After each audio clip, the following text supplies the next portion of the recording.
You're listening to Heritage Radio Network.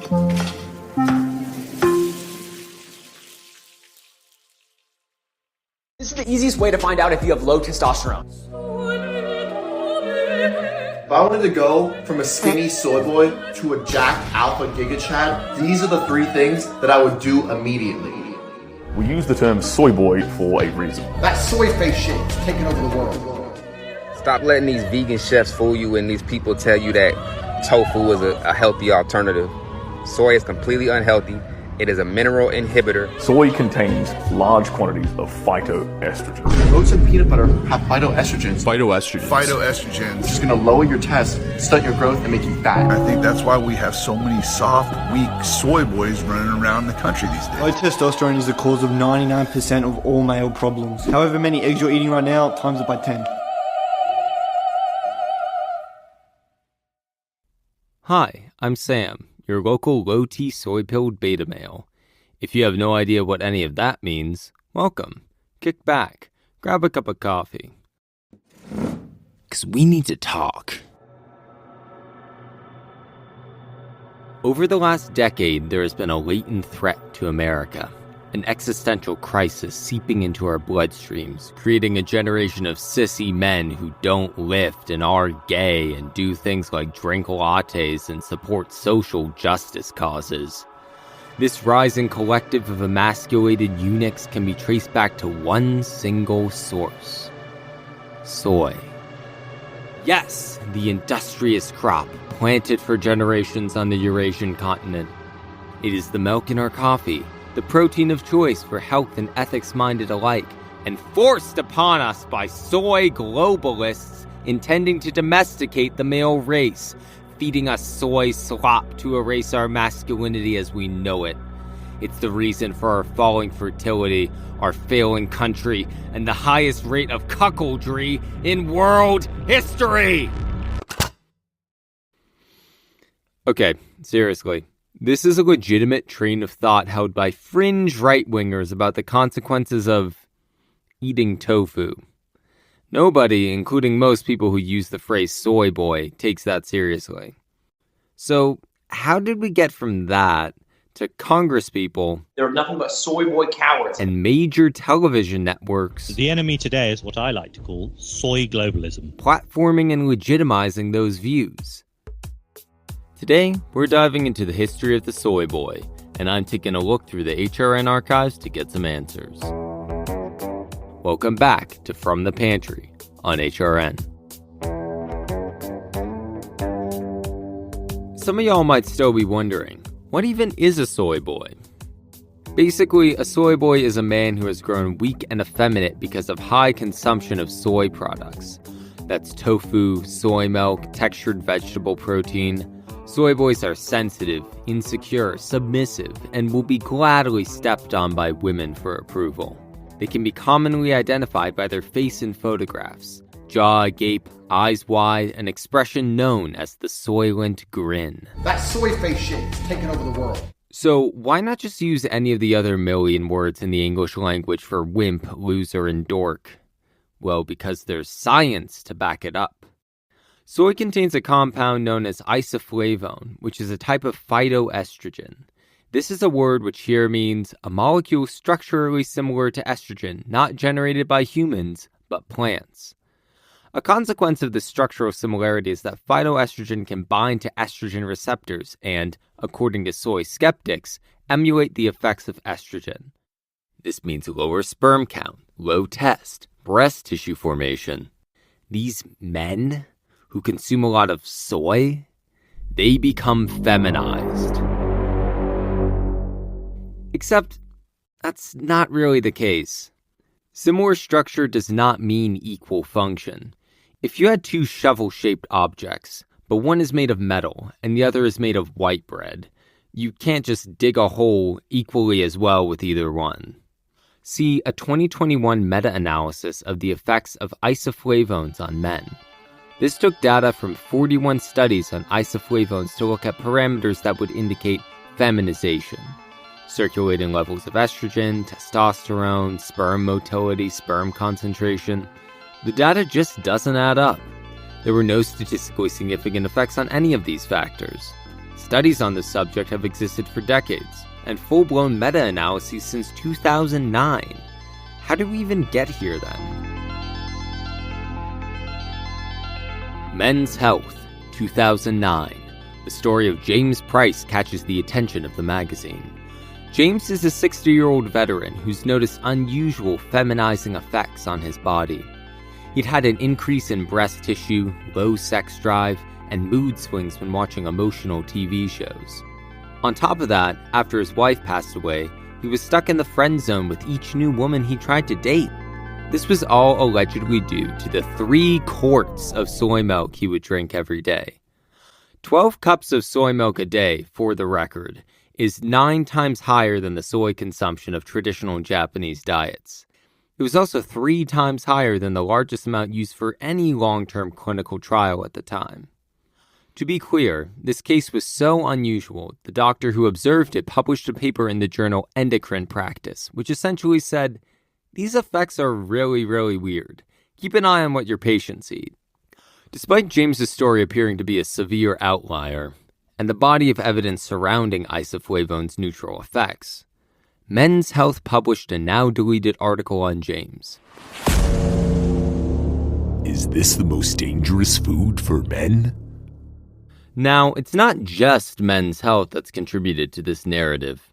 Back in the 2000s, rodent studies on phytoestrogen even caught the eye of Scientific American, causing further alarm in the public. But the Men's Health article marked the beginning of a soy crusade in pop scientific media, especially those catered to men. This, unfortunately, even showed up on our very own airwaves here on HRN. I am totally anti-soy, in case you haven't noticed, with the exception of fermented soy products. Fermented soy products are okay as long as the soybeans aren't GMO.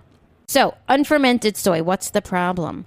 Well, how about goitrogens, protease inhibitors, phytoestrogens? Yay, I heart man boobs. I love emasculation.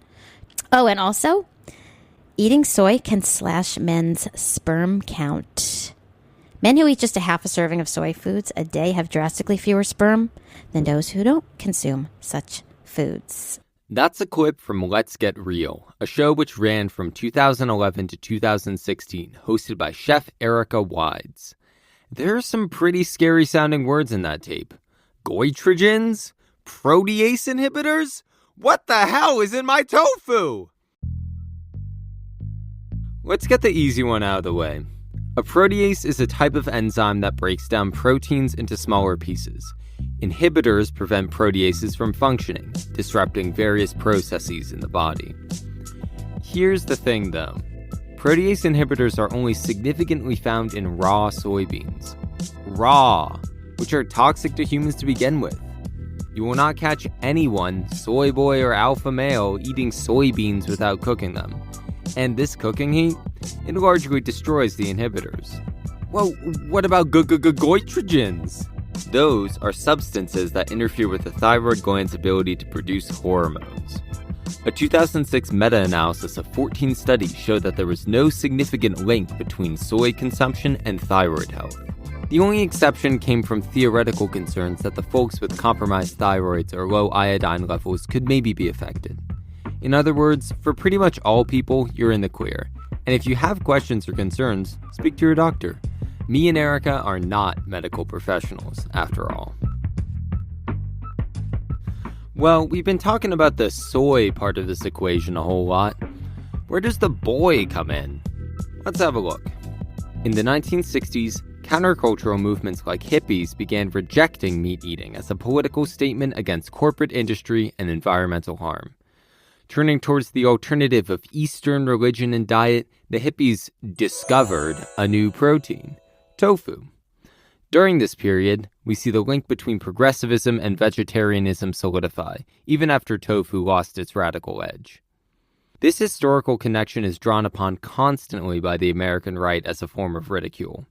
In 2007, conservative media pundit Ann Coulter wrote an article entitled, "Let Them Eat Tofu," criticizing liberals for being out of touch with reality due to their belief in climate change. This same phrase, "let them eat tofu," can be found in a 2012 comic depicting Michelle Obama renamed Michelle Antoinette, sitting in a high tower. The final evolution of plant-based mockery, the Soyboy, emerges from this time-honored tradition. Google Trends for this phrase rose sharply in late 2017, but the originator remains unclear. Various figures claim to be the mastermind behind the boy, but what seems most likely is a birth from the collective ooze of the online far-right. Come 2017, Mike Cernovich and other nationalist pundits began plastering it on every post they send to the interwebs. This launches Soyboy into the eyes of mainstream media outlets like Vice and The Independent. Okay, that's well and good, but why? Why did this particular term, so focused on the emasculation of men, crop up over the last decade? Why did it gain such traction that we had Representative Madison Cawthorn of North Carolina, They're nothing but soy boy cowards, throwing it out on national television? Let's zoom out. It's clear that plant-based eating is associated with progressivism. It has been for quite a while. But this element of threat to gender security, to masculinity, that's a little newer. There are plenty of negative ways that food can affect our body, and being concerned about the ulterior motives of big food manufacturers is totally understandable. Lord knows they don't have our best interests in mind. But why are some media outlets particularly focused on reporting the alleged sexual side effects of soy? Voices in the media promoting soy skepticism have grown louder over the past 10 years. In the same period, the number of queer and trans adults has risen, especially in younger generations. According to Gallup, the percentage of adults identifying as LGBTQ has grown from 3.6% in 2012 to 9.6% today. 23.1% of Gen Z adults identify as LGBTQ, and the number of out trans youth has doubled in the last 5 years. In other words, gay and trans people are becoming more visible for Americans. We are shifting away from conceptualizing the normal everyday American as straight and cis. Many people are more frequently encountering new ways of expressing masculinity and femininity through queer and trans people. For some, this change can be challenging to understand, even frightening. And who better to swoop in when people are fearful than media pundits ready to give you answers? What do you think tap water is? It's a gay bomb, baby. That's Alex Jones, former head of the infamous far-right news site InfoWars. He's a voice I'm sure you've heard before, perhaps from this "Turn the friggin' frogs gay" clip. But he is a prime example of why Soyboy is a soy boy blew up in the first place. His show claims soy was part of a larger chemical warfare operation run by the deep state to emasculate the male population, make them docile. And these chemicals are in all of our food. After you're done drinking your little juices, you're ready to go out and have a baby. You're ready to put makeup on. You're ready to wear a short skirt. You're ready to go, put together a garden of roses or something. Soy is why we see so many gay people around now. Soy is why suddenly all the kids are trans. That's why we have so many soft, weak soy boys running around the country these days. Playing off misunderstanding, Alex Jones was raking in audiences by providing an explanation for this shift in American society. But Alex Jones is a fringe figure. Folks made fun of him then, and they do it now. Why would this rhetoric spread? Because it works. The internet is fertile ground for sensationalist news to bloom. Engagement through clicks, shares, and watch time has become the most important metric for profit in the online media space. It's tied directly to advertising revenue. How do you boost those metrics? You run stories that cultivate outrage and thrive off fear. A 2019 study using public Facebook data showed that junk news, categorized as clickbaity with low journalistic standards, significantly outperformed mainstream media outlets on engagement. Another study from 2017 demonstrated that taking a sensationalist tone doubled the viewing time on news clips. Combine all this with algorithms that funnel users into ideological camps, and you have InfoWars, a conspiracy-driven website receiving almost 1.4 million daily visits in 2018. Facebook and YouTube have since blacklisted the site, but the takeaway was clear. Strategies of outrage work, especially when drawing from nuanced topics. Like, say, as a random example, personal nutrition. The extensive body of research on soy phytoestrogen is honestly difficult for the average person to decipher. With different animals tested, dosage variety, method of introducing the soy itself to the body, how processed the soy is, there is a whole lot to parse.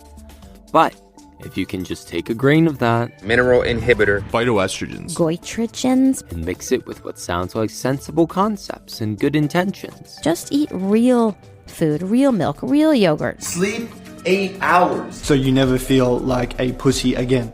Voila. These soy fears begin to not sound so crazy. And it's not just the internet now. The strategy of outrage journalism has been adapted by several major news outlets to great success, most notably Fox News with their former golden boy Tucker Carlson. His outrage-focused reporting cost the network major advertisers, but it made his show set historic levels of cable TV ratings. Hence, we have the voices of people like the raw egg nationalist. The enemy today is what I like to call soy globalism, reaching the ears of millions of Americans watching Fox Nation. So, what did we learn today? Soyboy is a pseudoscientific insult that, on the surface, is a way to clown someone for being a skinny, sensitive little wimp.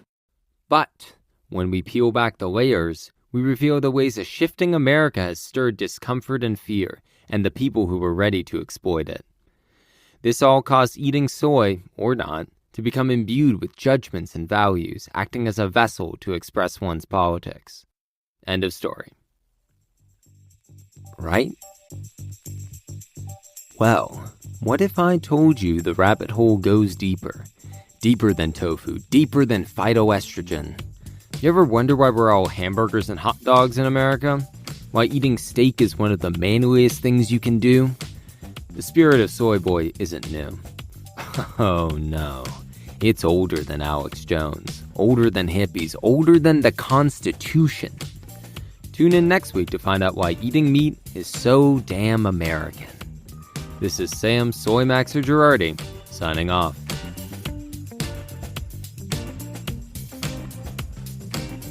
Myth of the Soyboy is written, produced, and edited by me, Sam Gerardi. Our hosts are the legends known as H. Conley and Taylor Early. You'll hear more from H in our next episode. The cover art from this episode was made by me, Sam Gerardi. For links to the literal mountain of studies I referenced for this episode, check out our show notes. This episode featured clips from HRN's Let's Get Real with Erica Wides. You can find a link to the original episode heard today down in the show notes. This episode of From the Pantry was produced by Sam Gerardi with support from Addison Austin Liu, Sasha DeBose, and Hannah Chenard. From the Pantry is an original limited series developed by Taylor Early for HRN. Our audio engineer is Sam Gerardi.